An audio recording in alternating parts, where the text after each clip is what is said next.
So, you've probably heard people talking about manifesting their dream job or the perfect relationship, right? It's a word that's absolutely everywhere these days. But what's the actual system behind it? Well, in this explainer, we're going to break down the whole belief system, sometimes called manifestation, sometimes new thought, and really look at the framework presented in some of its most popular teachings. At the very center of all of this is one huge question. Can your thoughts literally, actually change your reality? I mean, that's the core promise, isn't it? So let's use the source material as our guide and explore that exact idea. For a lot of people, the gateway into this whole world is a phrase I'm sure you've heard a million times: the law of attraction.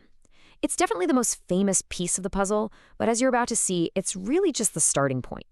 So, what is it? Well, according to these teachings, it's the idea that whatever you give your focus to, your main thoughts, your strongest feelings, you will literally draw that stuff into your life.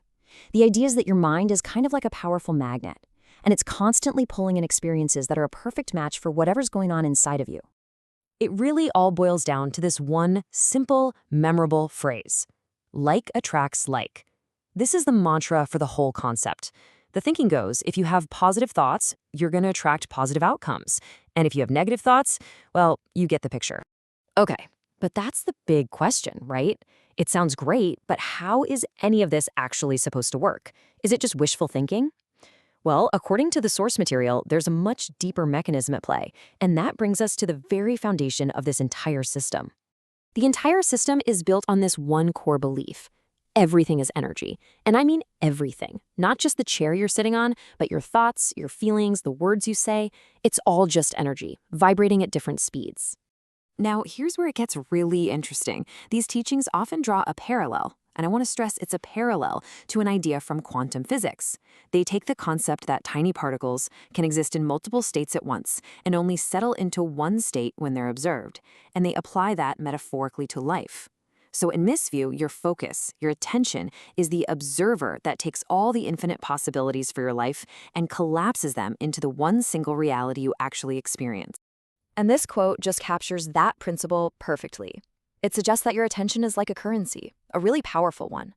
Whatever you choose to invest your focus in, that's where you're directing the creative energy of the universe. Okay, so if it's all energy, how do we get any control over it? The teachings say it all comes down to our vibration.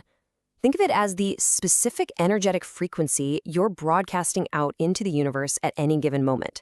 And what determines that frequency? Primarily your emotions. This chart breaks it down pretty clearly.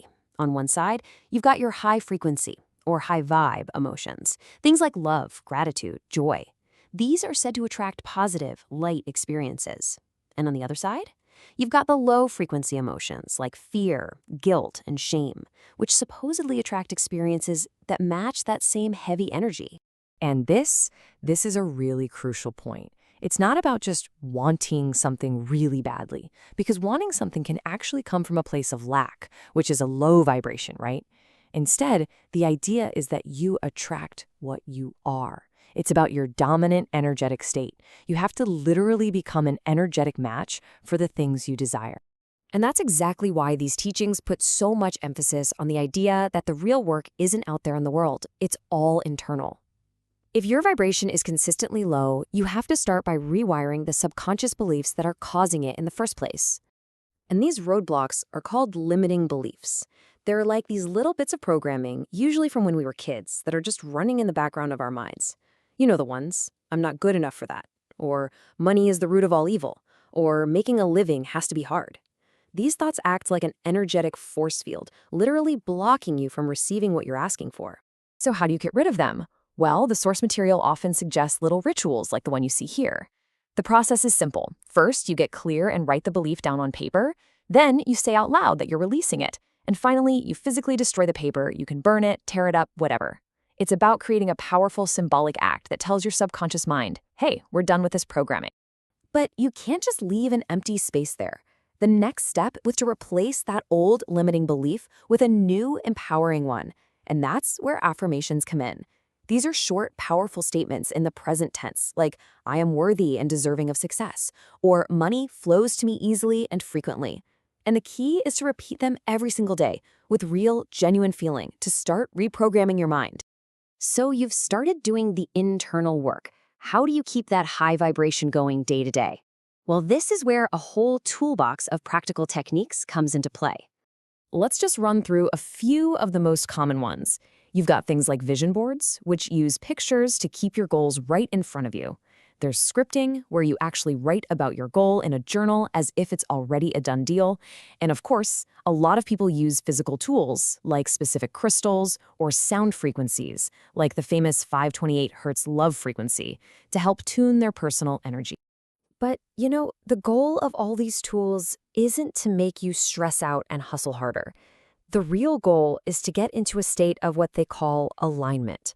And according to the teachings, alignment doesn't feel like forcing or struggling. It's supposed to feel like flow, like ease, like you're moving effortlessly with the current. And that really brings us to our final thought to leave you with. The core idea we've unpacked here is that your outer world is just a mirror of your inner world. So, if we take that idea and run with it for a second, what is your reality reflecting back to you today?